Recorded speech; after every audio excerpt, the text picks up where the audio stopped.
वैष्णव जन को प्रेम कहिए जे, पीर पराई जाने। वैष्णव जन को प्रेम कहिए जे, पीर पराई जाने। पर दुखे उपकार करे तो ये, पर दुखे उपकार करे तो ये, मन अभिमान लाने।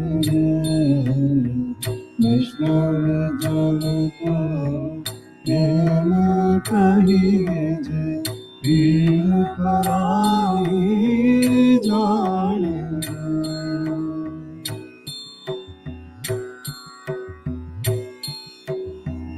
सकल लोक मान सहुर वंदे, निंदा न करे घेणी रे। सकल लोक मान सहुर वंदे, निंदा न करे घेणी रे। वाच काच मन निष्ठल राखे, वाच काच मन निष्ठल राखे। धन धन जननी तेरी।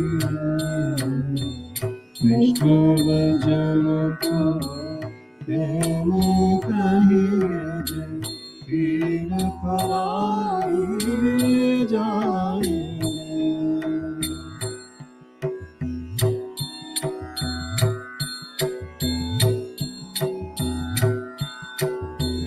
समदृष्टि में कृष्ण त्यागी, परस्त्री जेने मात रे। समदृष्टि में कृष्ण त्यागी, परस्त्री जेने मात रे। जिह्वा थकी असत्य न बोले, जिह्वा थकी असत्य न बोले। पर धन नाम झाले हाथ। वैष्णव जन को प्रेम कहिए जे, पीर पराई जाने।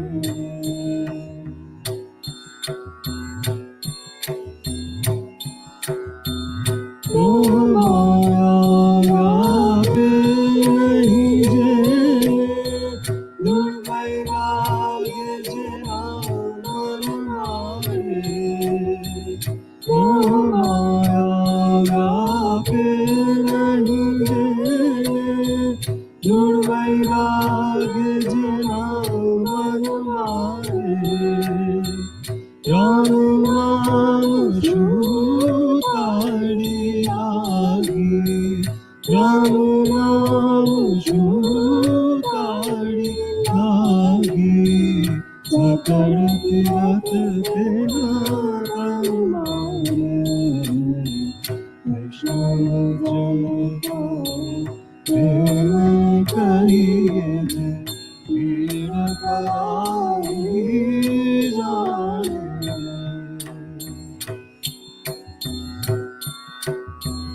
लोभी कपट रहित छे, काम क्रोध निवार्या रे। लोभी कपट रहित छे, काम क्रोध निवार्या रे। बड़े नर सयो तेरू दर्शन करता, बड़े नर सयो तेरू दर्शन करता। बड़े को तेरू आया। कृष्ण भजन को तेने कहिए जय, पीड़ पराई जान रे। वैष्णव जन को तेने कहिए जय, पीड़ पराई जान रे। परम दुखे उपकार करे तो ये, परम दुखे उपकार करे तो ये, मन अभिमानी रे। कृष्ण भजन को तेने कहिए जय, पीड़ पराई जान रे। कृष्ण भजन को तेने कहिए जय। Namaskar and welcome to the Gandhi Katha, story of Mahatma Gandhi, narrated by me during the commemoration of the 150th birth anniversary of Mahatma Gandhi, which incidentally is also the 150th birth anniversary of Kasturba Gandhi, his wife. Kasturba Gandhi's contribution in making Mohan into the Mahatma, a sacrifice and suffering, and inspiring thousands of women to fight against injustice and racial discrimination in South Africa and in the freedom struggle in India is extraordinary. I pay my humble obeisance to the Matru Shakti, to all the women who comprise 50% of the world's population.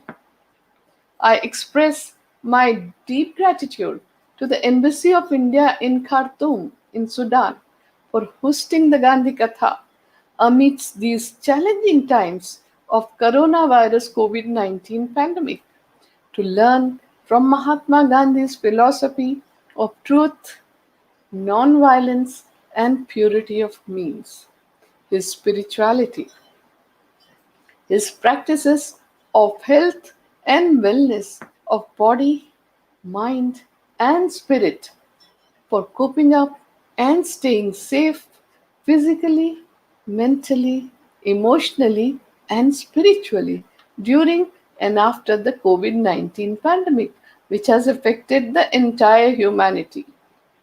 On 2nd October, the world celebrates the UN International Day of Nonviolence and Gandhi Jayanti. The entire world is remembering Mahatma Gandhi, the apostle of peace and nonviolence. We have an opportunity to remind the humanity of the efficacy of the messages of Mahatma Gandhi, the father of our nation. I pay my respects to the leading lights of Sudan and convey my warm wishes to all the people of Sudan and especially those who have joined me online today. We stand in solidarity with you all in our common fight against the coronavirus COVID 19 pandemic. Al Sadiq Al Mahdi, former Prime Minister of Sudan, called Gandhiji a humanist saint, and that Gandhi's biography is the role model for humanity. Sudan Postal Authority issued postage stamps to mark the 150th birth anniversary of Mahatma Gandhi, and these were released by the Director General of Sudan Post. Embassy of India in Sudan has held many activities for promoting Mahatma Gandhi's philosophy during this period. One of the major activities was the Satyavarta or truthful talk. Speaking in this episode, Dr. Babikir Muhammad Toum, former Minister of Parliament and Chair of Parliamentary Economic Committee, said, and I quote, "The legacy of Mahatma Gandhi was not like any other man or political activist. More peaceful means to win your cause is relevant today. Gandhi Katha is based on the ancient Indian oral tradition of Katha or storytelling with hymns and narration. I have given talks in Gandhi Katha in 94 countries during these 2 years. In all the countries, people have great respect and relevance for Mahatma Gandhi. Many have been inspired by him to take up the cudgels against injustice through nonviolence. Others have followed his environmental credo, and still others have been deeply touched by his simple spiritual life. The humanism of the world's thought leaders are so deeply reflected in Mahatma Gandhi's teachings. The new generation is eager to understand more about this greatest man of the last century who made such a huge impact on humanity and inspired many leaders such as Reverend Dr. Martin Luther King Jr., Nelson Mandela, Father Desmond Tutu, Father Kunz, Saint Teresa, Khan Abdul Ghaffar Khan, Caesar Chavez, George Bernard Shaw, His Holiness the Dalai Lama, and many others. Today, in the field of international conflict resolution, people are interested in the effectiveness of peaceful means for ending disputes, as demonstrated by Mahatma Gandhi compared with the use of force or nonviolence. In peace building context, scholars and practitioners are seeking to integrate authentic, indigenous, and local cultural methods of conflict analysis and intervention. People are finding inspiration in Mahatma Gandhi's ideals and his lifelong effort of peace building and conflict resolution through interfaith dialogues for establishing harmony and brotherhood. Throughout his life, Mahatma Gandhi engaged in finding solutions through these dialogues. He had deep respect for world religion and developed lifelong friendship with people from different religions. He took time to study, reflect, and engage with different faiths and faith communities. During his lifetime, Gandhiji read the Holy Quran more than once and also books on Prophet Muhammad, peace be upon him. It made a deep impression on him that Prophet Muhammad, may peace be upon him, often fasted and prayed, and he had revelations not in the moments of ease and luxurious living, but when he fasted and prayed, kept awake for nights together, and would be on his feet at all hours of the night as he received revelations. Mahatma Gandhi cultivated respect for Islam. To Gandhiji, the central teaching of the Holy Quran remained that of peace. He regarded Islam as a religion of peace. He found Muslims to be brave, generous, and trusting. He sought to gain Muslim friendship through love. His ultimate remedy was to deal with the wrong but not to hurt the wrongdoer. Thus, to him, the ultimate answer lay in the concept of live and let live, or mutual forbearance and toleration in life. He said that this is the lesson he had learned from the Holy Quran. Mahatma Gandhi used to start and end his day with prayers, and these were prayers from all the religions of the world. In the ashrams that he had established, every activity and program used to begin and end with prayers, and Gandhiji's unshakable faith in universal brotherhood is reflected in his fascination from the hymns from the Bhagavad Gita, the Bible, and the Holy Quran that proclaimed the power of truth. in all the religious prayers that Gandhi ji used to sing in the ashram. Al Fatiha and Surah Al Ikhlas used to be recited daily in the morning and evening, and I have grown up reciting these. Gandhiji said that ultimately all the religions point to the same truth of compassion, love, forgiveness, and tolerance, and that everyone must study the essence of all the religions in an attitude of perfect reverence and have friendship and respect for the practitioners of different religions and diverse cultures. All of Gandhiji's friends were from different religions and cultural backgrounds from around the world. According to my understanding, Mahatma Gandhi's life was an epic of faith and endeavor. His faith was in truth, the ultimate reality of truth, and he endeavored to attain it through non-violence throughout his life till the very last breath. Gandhiji's adherence to truth, non-violence, and purity of means has inspired me to give Gandhi Katha so that people can put their hearts into understanding Gandhiji, get inspired by his extraordinary ethical and moral leadership, his simple spiritual life, the revolutionary thoughts, his actions, his lifelong service to humanity against all forms of injustice, and how he continues to inspire people in all the parts of the globe at all times and in all ages. Perhaps the greatest source of strength for Mahatma Gandhi was in his faith in God. Truth was the deepest and the most complete form of God.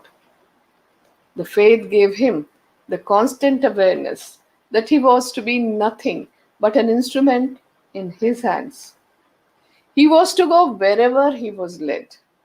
For him, the guidance of God constituted two things.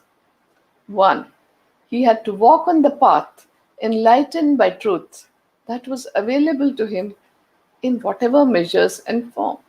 And before him, all the great teachers of the world had already walked on that path.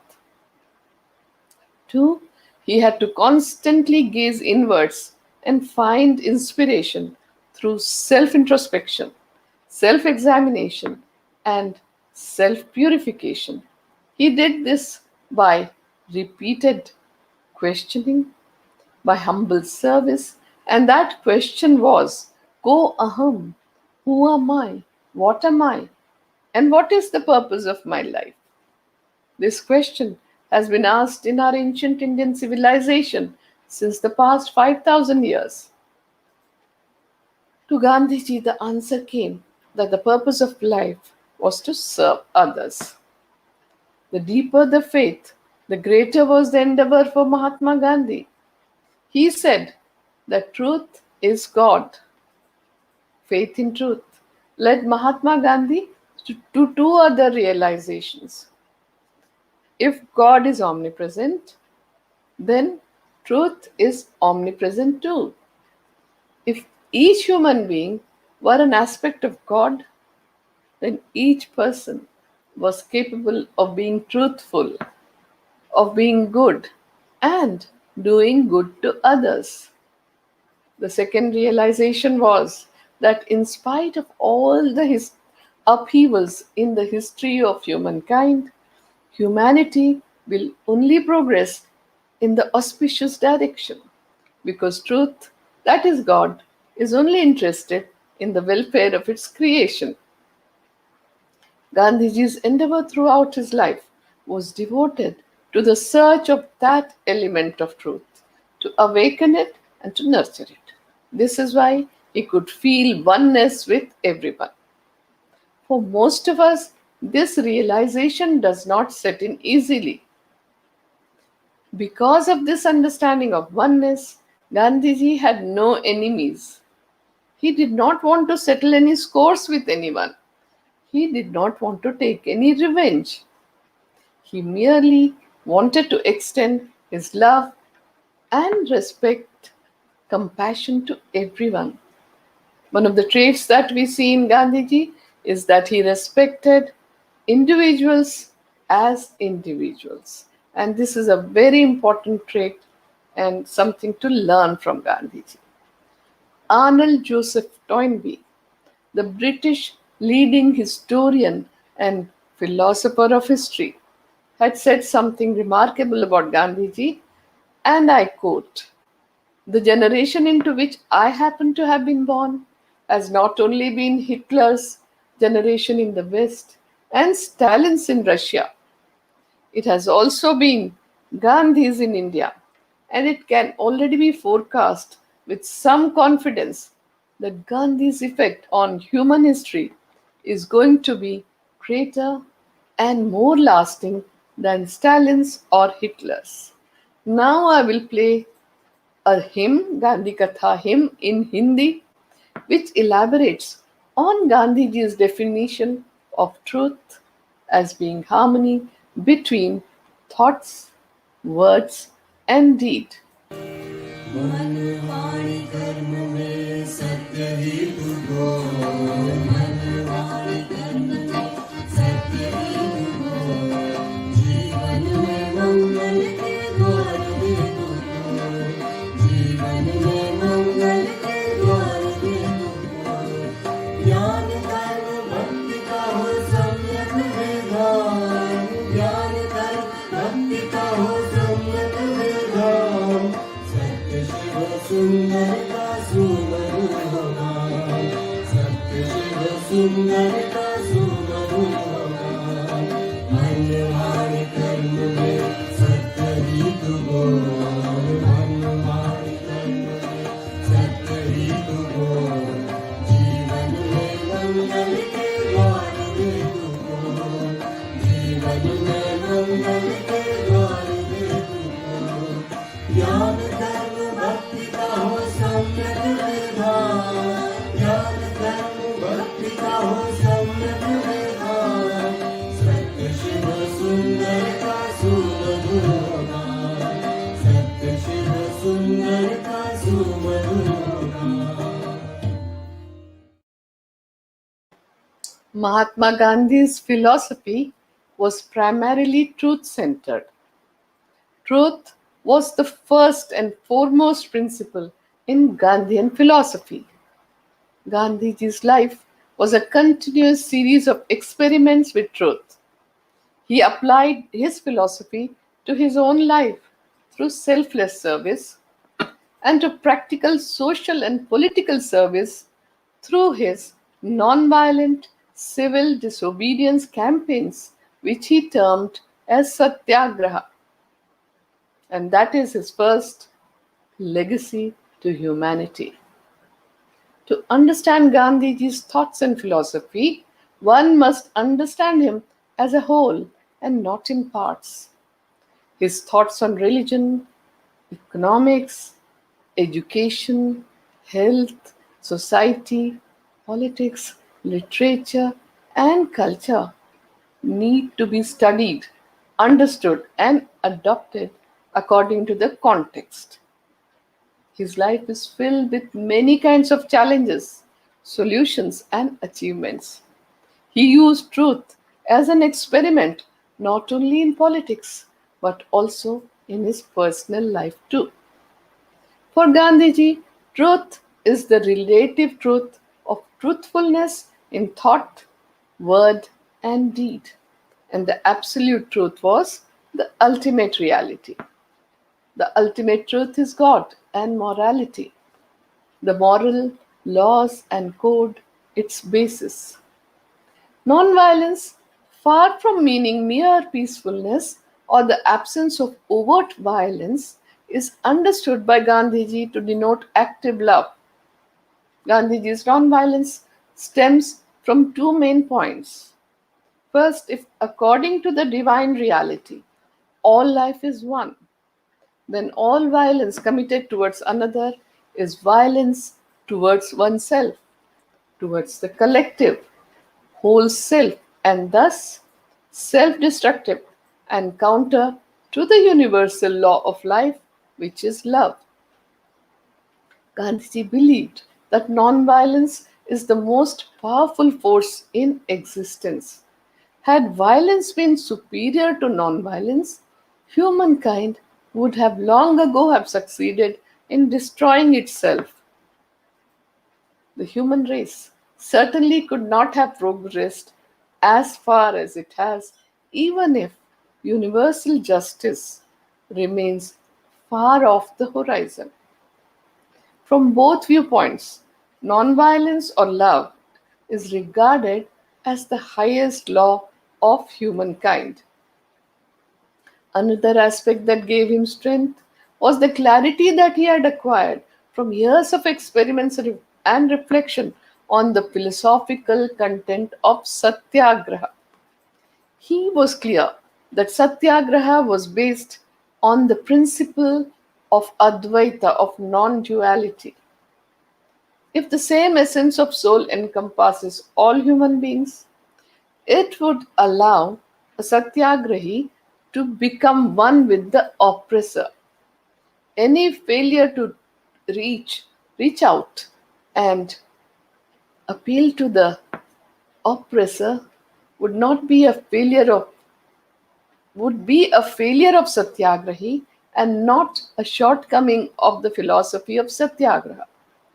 Moreover, with the experience that he had had over the years, he had begun to see love as a very powerful and positive force. The challenge before him was to use this force with effect. The bigger the challenge, the more enthused Gandhiji was by it.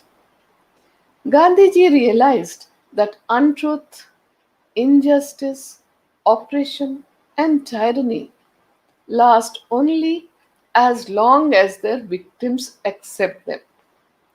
The moment one learns to say no to injustice, to untruth, their edifice collapses immediately.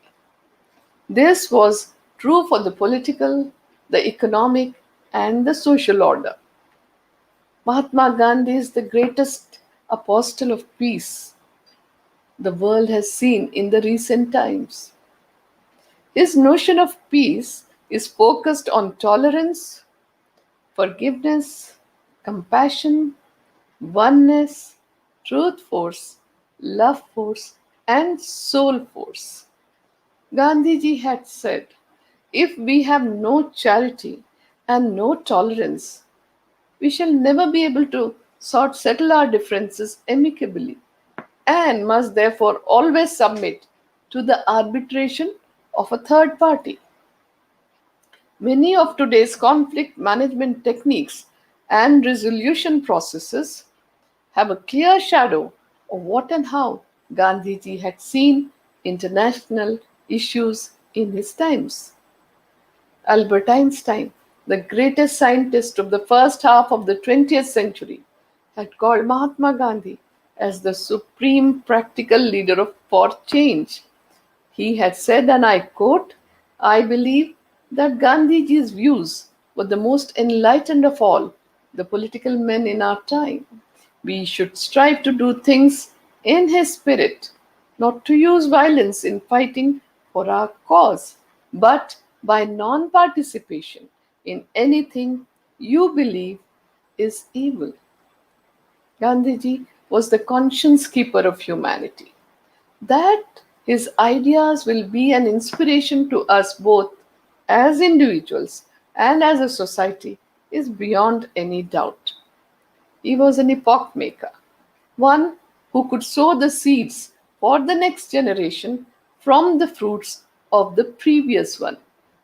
Mahatma Gandhi is the most powerful visionary and a practical idealist from the first half of the last century, whose life is a role model for us all. But the effort has to begin from a point where you're standing. That is what made all Mahatma Gandhi's idealist actions practical, and he can be truly called a man of action.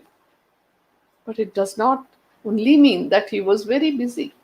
Of course, throughout his life, he was very, very busy on so many issues. But what we mean is the action of putting ideas and beliefs into practice more than anything else was the driving force in his life. The answer for Mahatma Gandhi was always found in action. He had said, "An ounce of practice is worth more than tons of preaching." Mahatma Gandhi has made significant and seminal contributions that span across such disciplines as economics, spirituality, conflict resolution, international peace, civil rights, education, politics, society, and more. At that time, the most harmful and destructive impact on the world was that of imperialism, modern industrialization, violence, war, materialism, and the greed for controlling the world. Mahatma Gandhi advised to shun these seven social sins in his speech on October 22nd, 1925. Politics without principle, wealth without work, commerce without ethics, knowledge without character, pleasure without conscience, science without morality, worship without sacrifice. In my opinion, Mahatma Gandhi's life left the most powerful and strong imprint on the humanity of the world. He had said, "My life is my message." Reginald Arthur Reynolds, the British writer, Quaker, and an anti colonial activist, lived in Gandhiji's Sabarmati ashram in Ahmedabad in Gujarat from 1929 to 1931. Reynolds was impressed by Gandhiji's vitality, his vision, his honesty, tactical and strategic ability, his charm, his sense of humor, his logical and analytical mind, yet capable of real affection and the scorching passion for truth.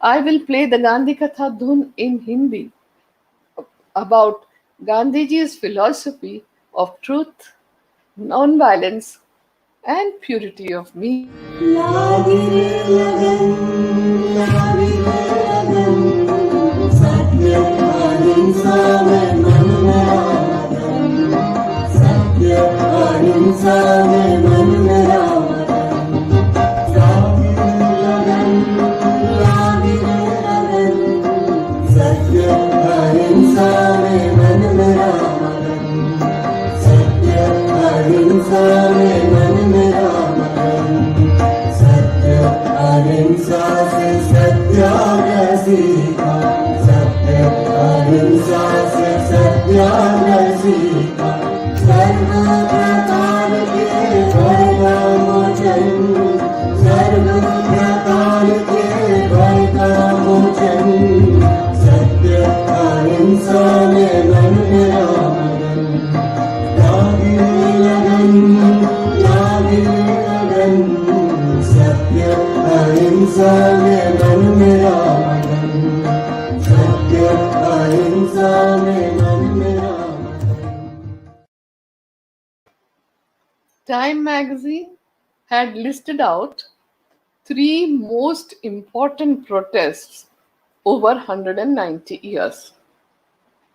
The first one was the Boston Tea Party.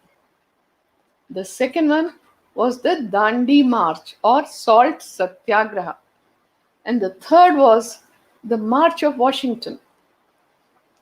We can see a common thread in the first and second because these two were against the same company, the East India Company. And there is a common thread of non-violence in all the three protests. In 1930, with a pinch of salt, Mahatma Gandhi shook the world. He started out on 12th March from his Sabarmati ashram in Ahmedabad for Dandi, the seashore town, with 79 fellow marchers. Walked for 24 days, walking 10 miles a day, stopped at 48 villages, covering 241 miles, till he reached Dandi, the seashore town, on 5th of April. On 6th April early morning, when he picked up a fistful of muddy lump of earth with salt, 100,000 people joined him towards them. And towards the end of the campaign, 300,000 people broke the salt law all over India. 1,362 newspapers covered the news worldwide. So he remains the most powerful global brand ambassador of peace and nonviolence, a youth icon, apostle of peace and nonviolence, a man whose values can make the world a better place today.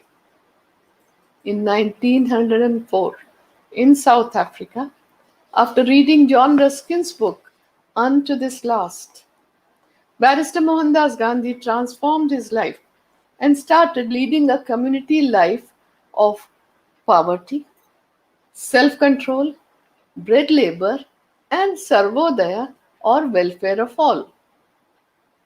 He established four ashrams in his lifetime, two in South Africa called Phoenix Settlement in 1904 and Tolstoy Farm in 1910, and two ashrams in India in 1917, the Sabarmati Ashram in Ahmedabad, Gujarat, and the Sevagram Ashram in 1936, which was in Wardha, Maharashtra.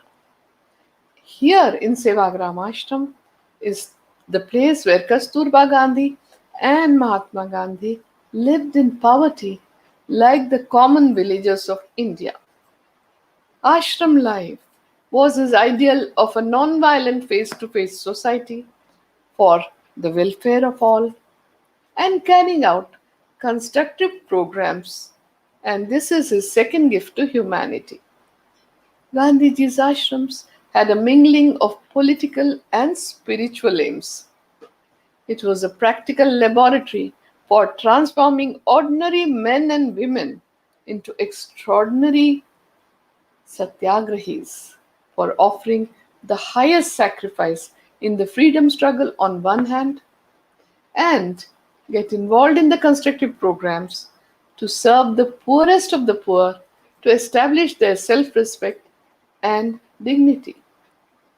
So, this ashram, which was his ideal of a non-violent face-to-face society, was for welfare of all, self-reliance, cleanliness, and service to humanity, for realizing his vision of village republic.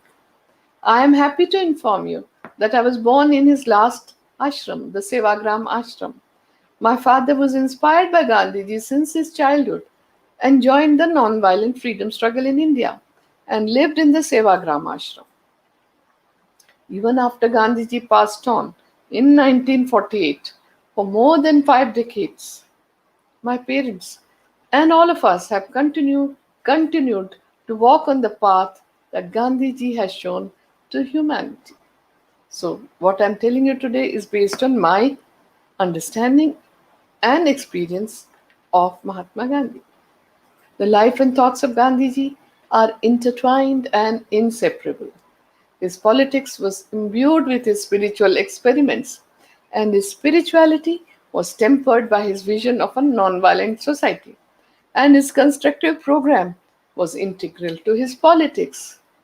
The unique practices of Mahatma Gandhi, his control of palate, his fasts, his spinning, his silence, and his prayers gave him internal strength, which were as much part of his politics as of his spiritual life. These practices and experiments were sustained and nurtured by the ashram community that he founded. The ashram community, through its own practices, affirmed, modified, and validated Gandhiji's ideals and practices and continues to do so even till today. This points to the relevance of his practices.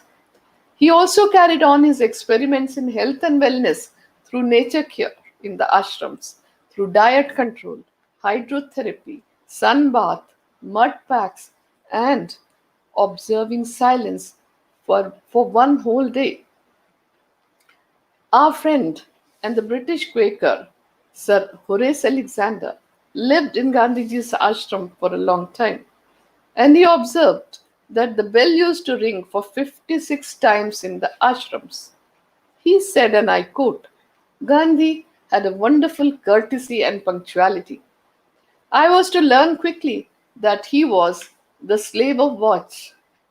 He had more to do in every 24 hours than almost any other man. So he had learned how to pack the most into every minute. Yet he never gave the impression of being hurried and impatient. Gandhiji has given three gifts to humanity, and that is Satyagraha, second is constructive program, and third is the Ekadasha Vrata, about which many people do not know, or the 11 observances, which were a set of rules set by him for the ashram inmates for spiritual progress and voluntary self discipline. Ivan Illich, the Croatian Austrian philosopher who came to Sevagram ashram in 1978, sat in the cottage where Gandhiji used to live, which was a very simple hut, which is called Bapu Kuti, for a long time, and said, and I quote, the hut of Mahatma Gandhi demonstrates to the world how the dignity of the common man can be brought up. It is also a symbol of happiness which we can derive from practicing the principles of simplicity, service, and truthfulness. Now I'll play the Gandhi Katha dhun, which explains Gandhiji's philosophy of truth, that is God.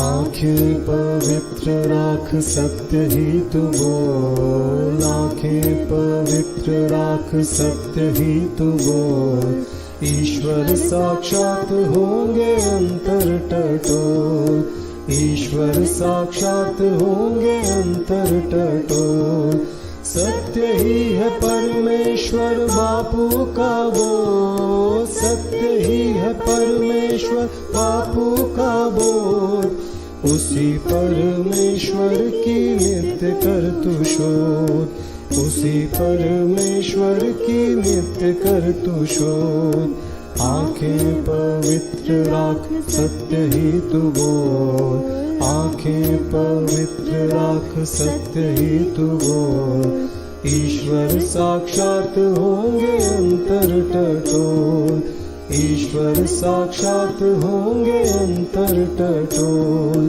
ईश्वर साक्षात होंगे अंतर टटोल.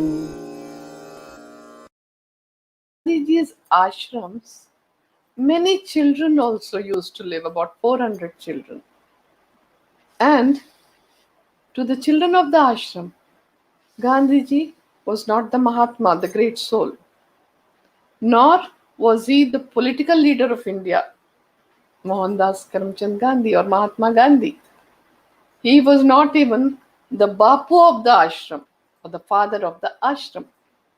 For them, he was merely their friend with whom they could go for a swim in the river, they could splash water on each other, they could eat together, play together, and many a times when there used to be festivities in the ashram and children used to put up plays, Gandhiji used to come and whisper in their ears whether they had kept any role for him as well.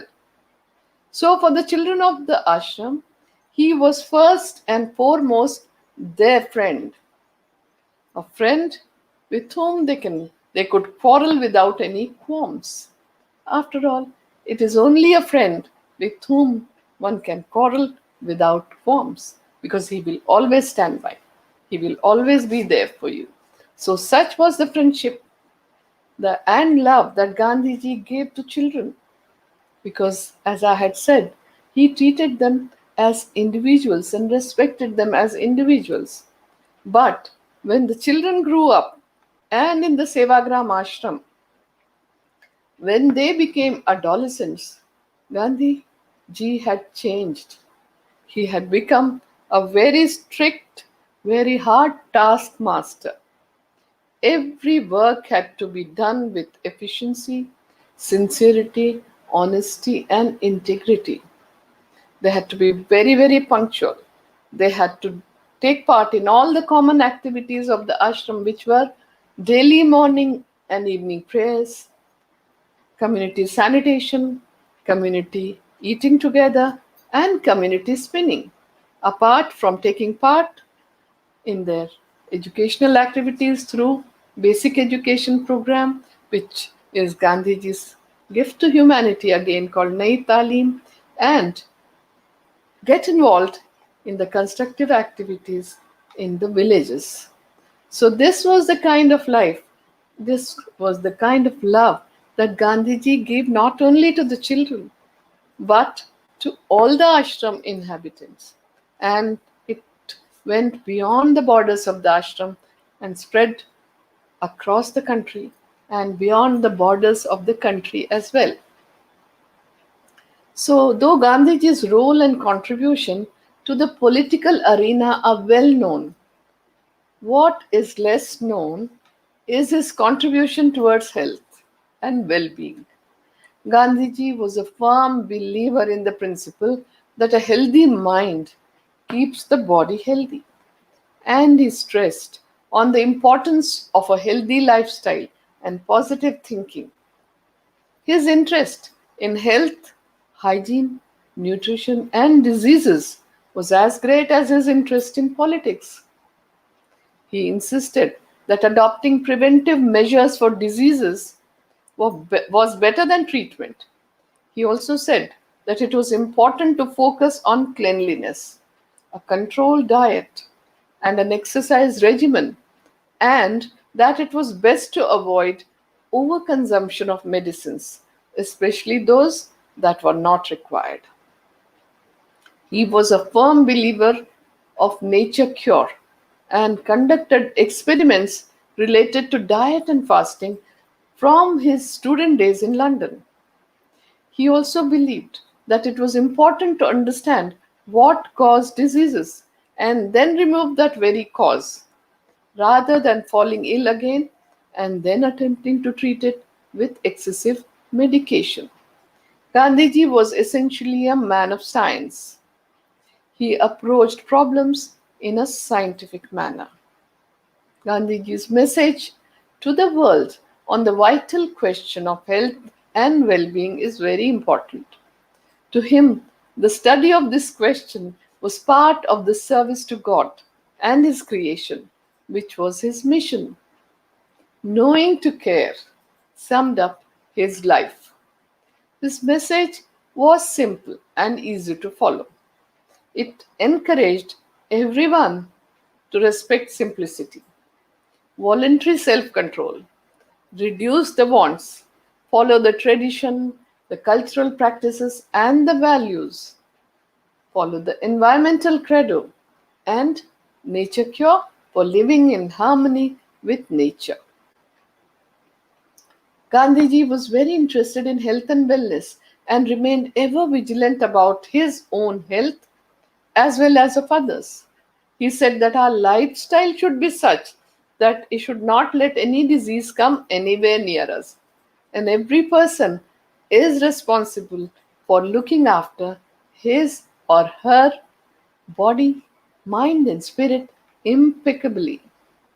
And he advised that in order for keeping physically, mentally, and spiritually healthy, we should have perfect understanding of our bodies, which is made up of the five elements that are found in nature. And that has what been told to us by our ancient seers and sages in India.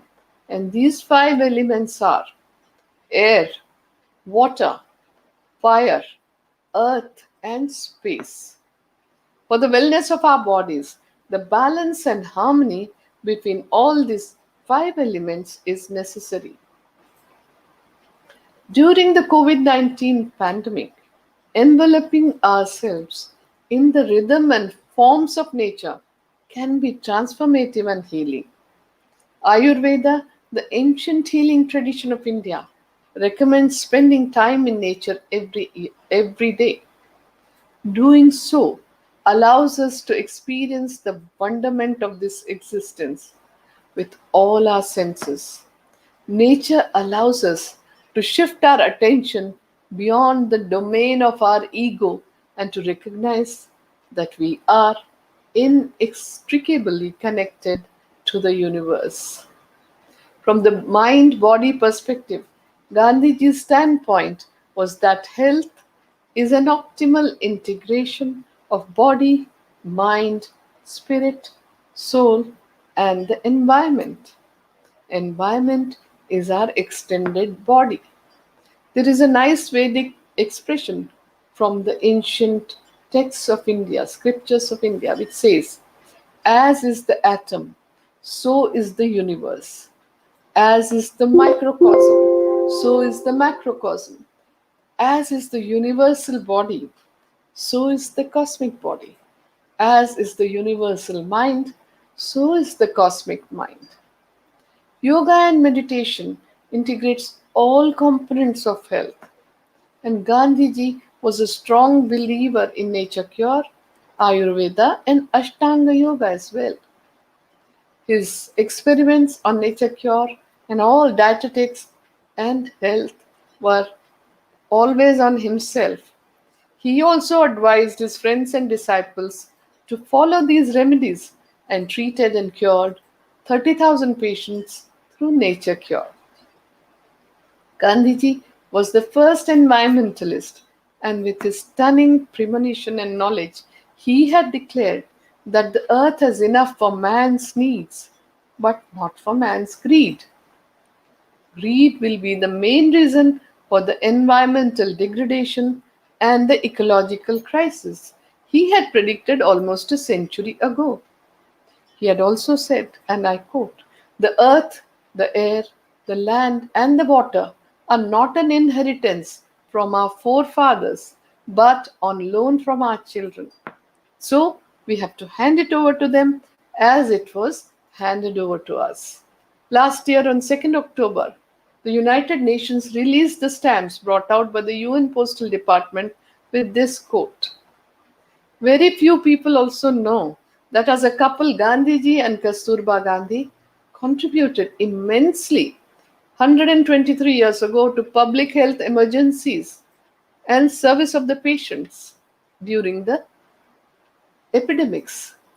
During the Second Anglo-Boer War from 1899 to 1902 and in the Zulu uprising of 1906, Barrister Mohandas Gandhi established the Natal Indian Ambulance Corps, and along with 300 free Indians and 800 Indian indentured labor, he served as stretcher bearers for carrying the wounded soldiers. In the bubonic plague outbreak in Johannesburg in 1904, he and his wife not only rushed to quarantine the patients in an empty godown, which was sanitized and cleaned by them, but treated them through nature cure. Earlier, a native African had come to Gandhiji for seeking help for his condition of leprosy. Gandhiji immediately took him inside, cleaned up his wound nicely with potassium permanganate and water, bandaged him, and kept him at home. And later on, with the help of his friends, he built an hospital and shifted them there. He also built a lot of things for people to be safe and secure. Gandhiji and Kasturba Gandhi returned to India in 1915 at the age of 45 years after spending more or less 20 years in South Africa. In the Spanish influenza pandemic of 1918, Gandhiji opened up his Sabarmati ashram as a quarantine center and treated and served patients through nature cure, provided simple vegetarian diet to boost immunity and maintain physical distancing. Gandhiji and Kasturba Gandhi took care of the families of the patients, looked after their physical, mental, and spiritual needs, gave them correct information, and taught them to be positive through prayer, meditation, and chanting of Ramanama, and to take care of each other during the time of the Spanish flu pandemic. Gandhiji had said on November 10th, 1918, our ancestors could build such tough bodies in the past. But today, we are reduced to a state of miserable weakness and are easily infected by noxious germs moving about in the air. There is one and only one really effective way by which we can save ourselves from them even in our present broken state of health. That way is the way of self restraint or of imposing a limit on our acts, desires, and wants. In about 1906, Gandhiji wrote a series of articles on health titled Guide to Health in his newspaper Indian Opinion, and later on it was published in the form of a book, which really people liked it very much. And in 1942, in India, when Gandhiji was imprisoned while he was leading the Quit India movement in the Aga Khan Palace jail in Pune, he wrote the book Key to Health, in which he wrote that anyone who observes the rules of health mentioned in this book will find that he has got in it a real key to unlock the gates leading him to health. He will not need to knock at the doors of doctors or Vaidyas, the traditional health practitioners, from day to day. Today, the world is facing three kinds of crises globally. First is the coronavirus COVID 19 pandemic, which is causing immense physical stress, sickness, death, fear of death, and existential crisis. The second is the serious and long drawn financial crisis, which is also causing physical and mental anguish. And the third is the ecological crisis, which is impacting everyone. We have to look for answers somewhere within ourselves by learning from the life of Gandhiji, who had said, "My life is my message." The lesson the pandemic is teaching us is simple. When one member of the family falls sick, the entire family is affected, and soon the community is affected, the nation is affected, and then other communities in other nations in this globalized world. The well being of one individual has an impact on people on the other side of the globe. This is true of every action of ours. What we eat, what we buy, what we think, and what we do has reverberations and repercussions on all life on earth. It is this anubandha, this interconnectedness, that sustains all life on earth. We are all in this together as one human family. Wherever we may be living, in whichever country we may be living, whatever color, race, religion we may have, whether we choose to see it or not, we are all brothers and sisters living on the same planet, the planet Earth. And we have only one home, our Mother Earth. The current COVID 19 pandemic is a wake up call for every country, big or small, rich or poor, developed or developing. It has opened our eyes to the fragility of the human existence. We all will have to learn to live with COVID now and in the future as well. Instead of reinventing a new lifestyle, we just have to get inspired from the life of Mahatma Gandhi to make the necessary changes in thoughts, actions, and conduct for coping up physically, mentally, emotionally, and spiritually. And this is the future that the coronavirus COVID 19 pandemic is pointing out to us if we observe carefully. Many lessons are very clear. and some are still unknown, surrounding us in uncertainty. This uncertainty is causing mental stress, anxiety, existential fear, crisis, fear of extinction and death, and mass psychology of living in depression and grief is pointing out towards this fact in the current pandemic. We are collectively grieving for the loss of our known lifestyle. And we must always remember that we are all together in this. Our ancient sages and seers have always looked upon us as global citizens and said that the world is one family. So, whatever happens in one part of the globe impacts the other people and it causes so much sadness. But if we still return to the normal standard of finding happiness by chasing after money, power, position, lifelong consumerism, then COVID 19 has given us the wake up call.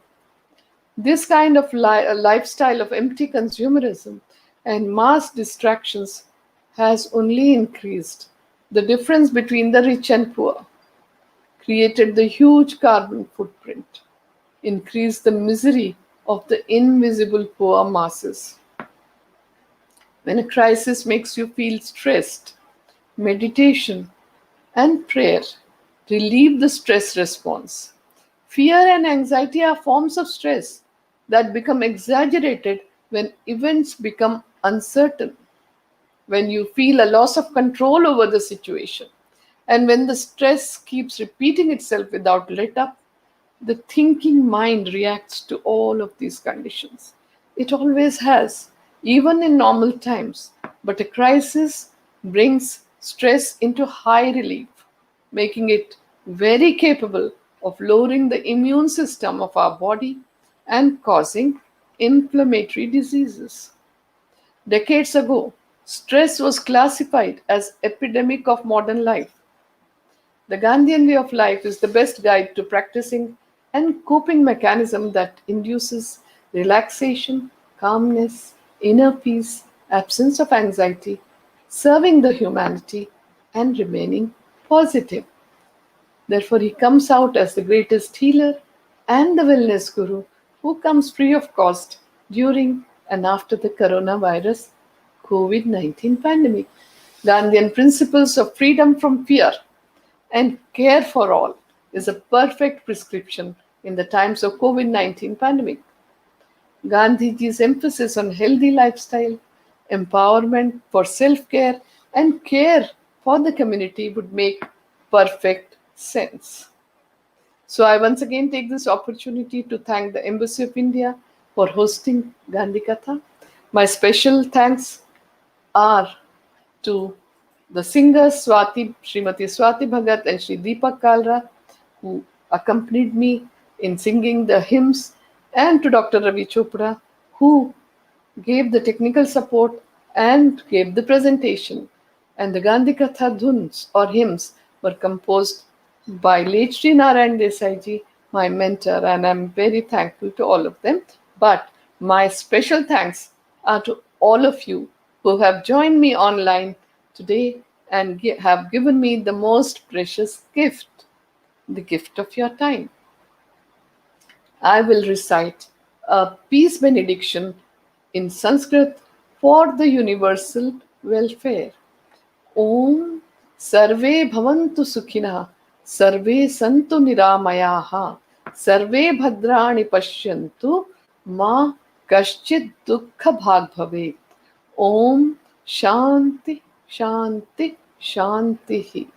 Let all be happy. Let all be healthy. Let all experience auspiciousness. Let no one be overwhelmed by grief. Om, peace, peace, peace. With Gandhiji's blessings, who had said that peace is the only positive force which will lead us from darkness towards light, I will end today's Gandhi Katha with the Gandhi Katha hymn in Hindi, Shubha Mangal Ho. May there be auspicious good. May there be good.